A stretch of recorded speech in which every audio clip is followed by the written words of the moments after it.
સંબંધીના ઘરે જમવા ગયા, પછી સંબંધીમાં તો જમવા જાય એટલે તાણ કરવાનો રિવાજ. તો ગરદણી બધા હારે જમવા બેઠા તો ચાલુ કર્યું. પછી તો અંદરથી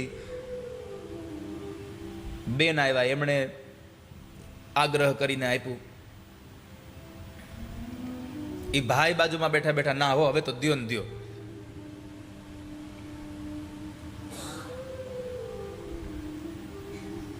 વળી આની થાળી સામું જોઈને કીધું, આને એક લાડવો દ્યો, મહેમાનને એક લાડવો દ્યો. તે મહેમાને કીધું, તમે લ્યો તો હું લઉં. હા હાલો હું લઉં. ઘણા આવા હોતું હોય, એને જોતું એટલે બીજાને દેવડાવે. તો કે આને દ્યો. તાણ કરી કરીને એટલું જમાડ્યું. ઓલો ભાઈ કે છે, હવે મારાથી ભાત નહીં ખવાય. અરે અરે, ભાત તો તમારા હાટું સરસ બનાવ્યા છે. તો સરસ મજાનો ભાત, તોય એને પ્રાણે ભાત ખવડાવ્યા. વળી પાછા ભાત પીરસા તોય પાછું આવડો કહે છે ને, બાજુમાં બેઠો બેઠો ગરદણી, એક કામ કરો, મહેમાનને 2 ભજીયા દ્યો. છે ઓલા આમ થાળી પાછળ હંગરી દીધી. હવે નહીં, કે હવે મારાથી નહીં ખવાય, આ ભાત નેત્રો પડ્યા રહેશે.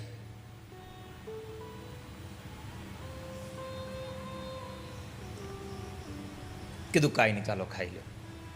એ ભાત ખાતા હતા એવા સમય બરાબર એ જેના ઘરે મહેમાન થઈને ગયા હતા એની દીકરી રસોડામાંથી આવી કે, પપ્પા આ ગુલાબજાંબુ તો રહી ગયા. હે ગુલાબજાંબુ? અરે લાવો લાવો. પણ વળી પાછું પપ્પાએ કીધું, બેટા હવે આમ જો, કાકા ભાતે નથી ખાય કેમ? તે કાકાએ કીધું, અરે કાંઈ વાંધો નહીં, દીકરી ભાવથી લઈને આવી છે, લાવો 2-3 મૂકી દો બસ.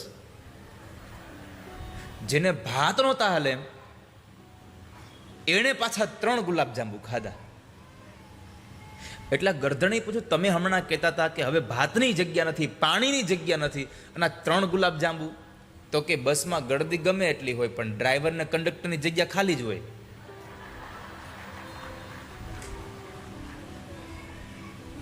તો દાદા અને દીકરો 2 જમવા ગયા અને એટલો બધો દૂધપાક ને બધું ખાધું. પછી વિદાય લીધી.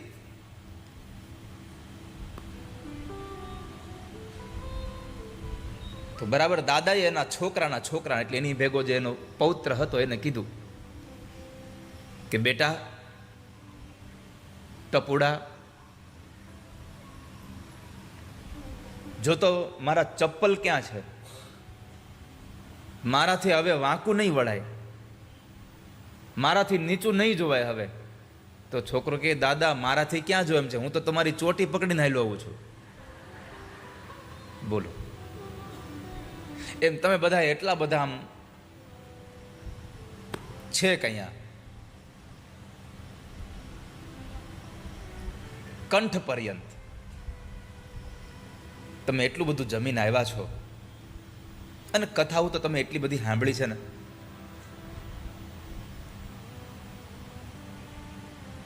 પણ છતાંય મારે તમને જે કહેવું છે, આ ભાગવતની કથા, ગિરિરાજની કથા તમને બધાને ખબર છે કે ભગવાન ઇન્દ્રનો યજ્ઞબંધ રખાવીને પર્વતની પૂજા કરીને ઇન્દ્ર કોપે ભરાયો અને સાવર્તક નામના પ્રલયંકર મેઘને મોકલીને એટલી બધી વર્ષા કરાવી, એટલો બધો જળ બંબાકાર થયો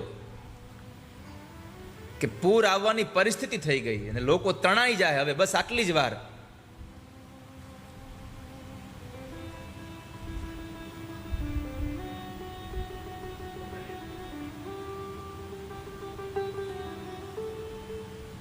પછી ભગવાને પર્વત ઉઠાવ્યો અને સૌને નિર્ભય બનાવ્યા. આ બધાને તમને ખબર છે.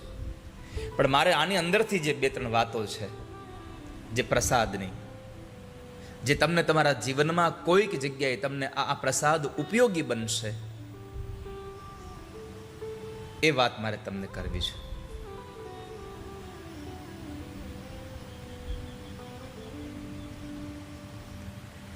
સૌથી પહેલા ઇન્દ્રનો યજ્ઞબંધ રખાવ્યો અને જ્યારે ગોવર્ધનની પૂજા કરવા માટે જાય ત્યારે ભગવાન કૃષ્ણએ નંદ બાબા દ્વારા કહેવડાવ્યું બધા જ વ્રજવાસીઓને કે ઘરમાંથી સામગ્રી બહુ બધી બનાવીને લેજો હારે. કેમ? તો કહે છે કે આવી પૂજા કરવા જતા હોઈએ ત્યારે માત્ર ને માત્ર માણસો જ એટલે કે પુરુષો એટલે કે લોકો જ ત્યાં જમે એવું નહીં. આપણે ચાંડાલથી લઈ અને કૂતરા સુધીના બધા જ જીવને એ દિવસે ભોજન કરાવવું જોઈએ જ્યારે તમારી ઘરે પૂજા હોય. એટલે જ ગોરબાપા તમારા ઘરે નાની કે મોટી ગમે તેવી પૂજા હોય, પૂજા પૂરી થાય પછી તમને કહે છે કે શિવ મંદિરે એક સીધો મૂકી આવજો, કૂતરાને રોટલા નાખજો, કીડિયારું પૂરજો અને ગાયને લીલો રચકો નાખજો. આટલું તમને કહેતા હશે ગોરબાપા. કારણ બધા જીવોનું આપણે ધ્યાન રાખવું જોઈએ.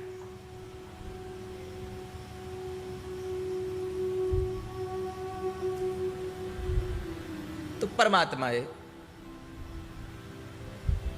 બધાને જમાડવા માટે થઈને કહ્યું કે તમે વધારે ભોજન લેજો સાથે. પહેલો સંદેશો આ બધાને ભોજન કરાવવું જોઈએ. કેવલ આપણે જ જમી લઈએ એવું નહીં. પછી જ્યારે ભગવાન સૌને લઈને જતા હતા ત્યારે એક ગોવાળિયાએ પ્રશ્ન કર્યો કે હે કનૈયા, આપણે આટલી બધી સામગ્રી આ પર્વતને જમવા માટે આપીશું, પર્વત થોડો જમવાનો છે? ભગવાનને લાગ્યું કે આ લોકોની શ્રદ્ધા તૂટી જશે,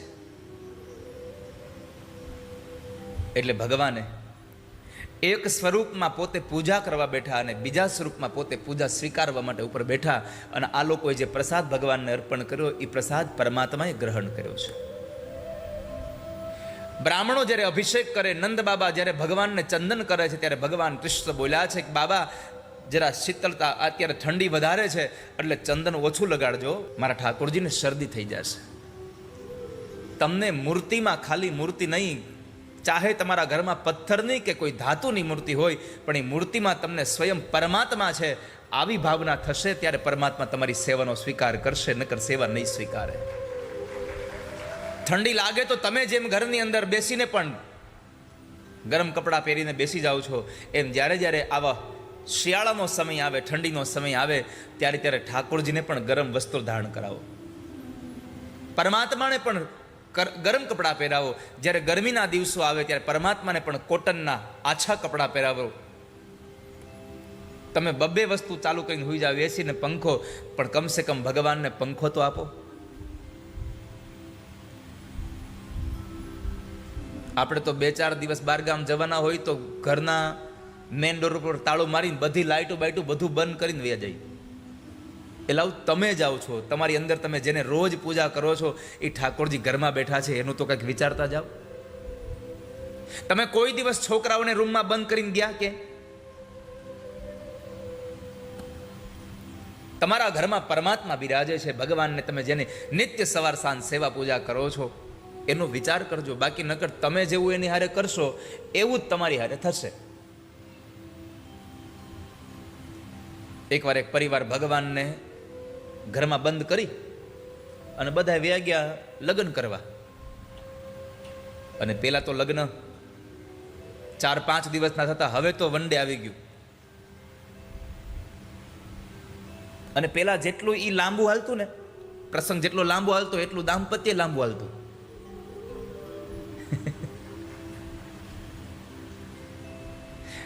બધું હવે શોર્ટ થવા લાગ્યું છે. તો આખો પરિવાર 4-5 દિવસ માટે લગ્ન કરવા વયો ગયો. અને પહેલા તો લગ્નમાં ગણપતિની સ્થાપના કરે ને, બીજે દી વરવિવાહ કરે ને, પછી જાન લઈને જાય ને, પછી પાછું તેડા મેલાન, કેટલું લાંબુ હાલતું.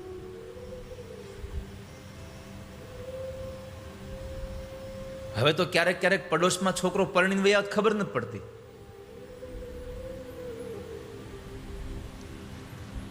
તો આખો પરિવાર 4-5 દિવસ ભગવાનને એમને મૂકી, પણ ભગવાન જ્યારે ભગવાનને મૂકીને જવાનું વારો શું કર્યું ખબર? આખું સફરજન ભગવાન પાસે મૂકીને વહી ગયા. 5 દિવસમાં એક સફરજન મૂકીને વહી ગયા. 5 દાડે પાછા આવ્યા અને લગ્નમાં ઉજાગરો થયો, થાક લાગ્યો અને આવ્યો તાવ. જમવાનું એટલું બધું ત્યાં બનાવેલું એટલે ભાત ભાતનું ખાધું એટલે પેટે બગડ્યું.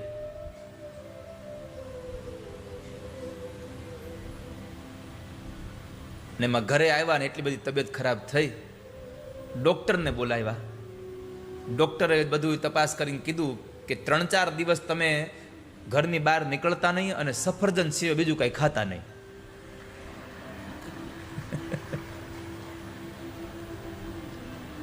સમજાય છે મારી વાત તમને? હે, જેવું તમે ભગવાન સાથે કરશો એવું તમારી સાથે થશે. આ સંસારનો નિયમ છે. પરમાત્માને એમ થયું કે આ બધાનો ભરોસો, આ બધાની શ્રદ્ધા તૂટી જશે, એટલે પરમાત્મા એક રૂપ ધારણ કરીને પ્રસાદને આરોગે છે. તો મૂર્તિમાં તમને ભગવાન દેખાવા જોઈએ, કેવલ મૂર્તિ નહીં. તમારા ઘરમાં નાનું બાળક હોય 1-2 મહિનાનું, અને તમે એને સ્નાન કરાવો, પછી કોઈ દી એના આમ ઊંધું કરીને નિતાર્યું? હે, તમે જોજો ઘણા બધા ભગવાનની પૂજા કરશે, ભગવાનને સ્નાન કરાવશે, પછી મૂર્તિના આમ નિતારશે. આમ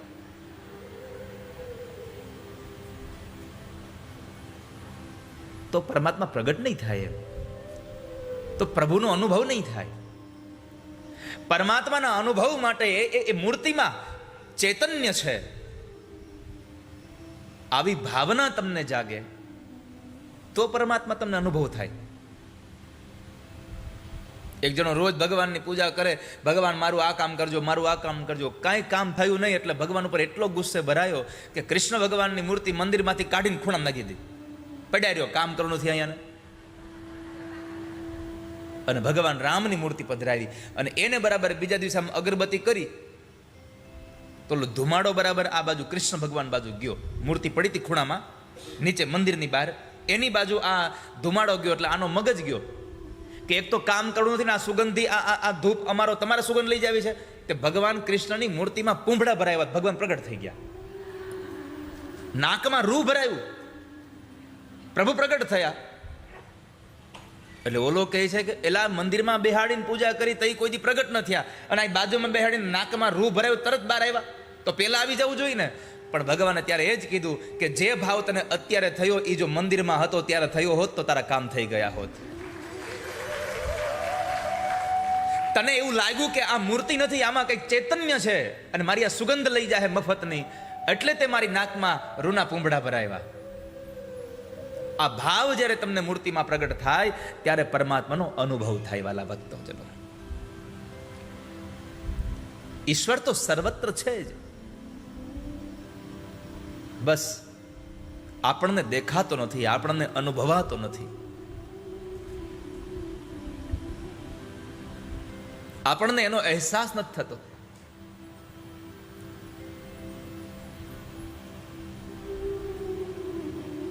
પરમાત્મા ગોવાળિયાઓની ઈચ્છા સંપન્ન કરે, પછી વૃષ્ટિ થઈ. ઇન્દ્રને અહંકાર આવ્યો, અને અહંકારમાં તો માણસ શું કરી નાખે.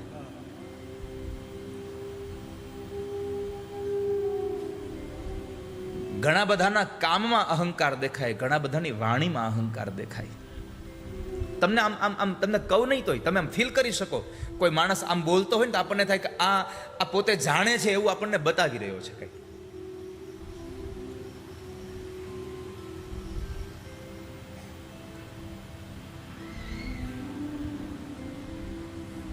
તો એ સમયે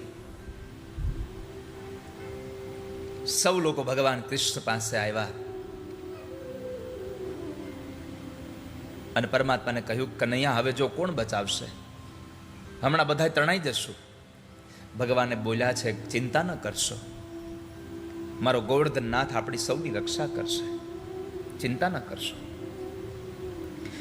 અને એવા સમયે પરમાત્માએ આ સૌ વ્રજવાસીઓના જીવ બચાવવા માટે થઈ અને ડાબા હાથની ટચલી આંગળીના નખના ટેરવા પર ભગવાને ગોવર્ધનના તોડ્યા અને પરમાત્માનું નામ થયું ગિરિરાજ ધરણ. શ્રી ગોવર્ધનનાથ કી જય. શ્રી ગોવર્ધનનાથ ભગવાન ગિરિરાજ બન્યા છે. સૌ લોકો વ્રજવાસીઓની નીચે આવતા ગયા, અને જેમ જેમ વ્રજવાસીઓ નીચે આવ્યા તેમ તેમ ભગવાન એનું કદ વધારતા ગયા. આનો અર્થ એ થયો કે આ દુનિયામાં સૌને આશરો આપનાર કોઈ હોય, કોઈ આશ્રય આપનાર હોય તો એ કેવલ પરમાત્મા છે. એટલા માટે અન્યાશ્રય નહીં, અનન્યાશ્રય બનીએ, બીજાનો કોઈનો આશરો નહીં. आशरा इस जहाँ का मिले ना मिले, मुझको तेरा सहारा सदा चाहिए. आशरा इस जहाँ का मिले ना मिले, मुझको तेरा सहारा सदा चाहिए. આ સંસારમાં મને બીજાનો કોઈનો આશરો મળે કે ન મળે, હે નાથ મને તમારો આશરો જોઈએ છે. પરમાત્માએ સૌને એની નીચે આશ્રય આપ્યો, અને પછી ગોવાળિયાઓ પોતાની લાકડીના ટેકા લઈ અને મદદ કરવા લાગ્યા. આ કથા બહુ સરસ ઉપદેશ કરે છે આ સંસારમાં, કે આપણા સમાજનો, આપણા જ્ઞાતિનો, આપણા ગામનો કે આપણા કુટુંબનો કોઈ પણ નાનો માણસ સમાજ માટે, ગામ માટે, જ્ઞાતિ માટે કે પરિવાર માટે જ્યારે મોટું કામ હાથમાં લે, ત્યારે નાના માણસને સમાજના મોટા માણસોએ ટેકો આપવો જોઈએ. આ સંસારમાં સૌથી અગત્યનો આ પ્રસંગ છે આ ગિરિરાજની કથામાં, કે ભગવાન કૃષ્ણ ઉંમરમાં નાના હતા ને એને આટલું મોટું કામ હાથમાં લીધું, તો બધાએ એને પોતાનો ટેકો આપ્યો. આપણને આ કથા ઉપદેશ કરે છે કે જ્યારે જ્યારે સમાજમાં કોઈ નાનો માણસ કામ હાથમાં લે, ત્યારે સમાજના મોટા માણસો એને સહયોગ કરવા જોઈએ. પણ કરુણા એ છે કે નાના માણસે, અપ્રતિષ્ઠિત માણસે જો કોઈ મોટું કામ હાથમાં લઈ લીધું હોય તો પ્રતિષ્ઠિત લોકો અદબ પાડીને બેસી જાય છે, અરે જોવા દ્યો ક્યાં સુધી હાલે છે એનું. આવું ન કરશો ક્યારેય. સમાજના લોકો સમાજના નાના માણસને સાથ આપે, અને બધાયનો સાથ હશે, સંપ હશે, તો તૂટશે નહીં કશું, એનો વિજય થશે. કારણ કે આપણી કહેવત છે, સંપ ત્યાં, જ્યાં સંપ હોય છે માણસને, એની પ્રગતિ એકદમ સરસ રીતે થતી હોય છે. તો ભગવાને આ કથામાં બીજો સંદેશો આપ્યો કે સમાજના લોકો નાના માણસોને સહયોગ કરે, નાના માણસોને મદદ કરે, એને ટેકો આપે. પણ અત્યારે આ સાંપ્રત કાળમાં જીવતા માણસને કોઈ ખંભો દેવા તૈયાર નથી. મર્યા પછી બધા લાઈનમાં લાગે, લાવો ઘડીક હું દઉં, ઘડીક હું જલ્દી પુગાડી દઈ.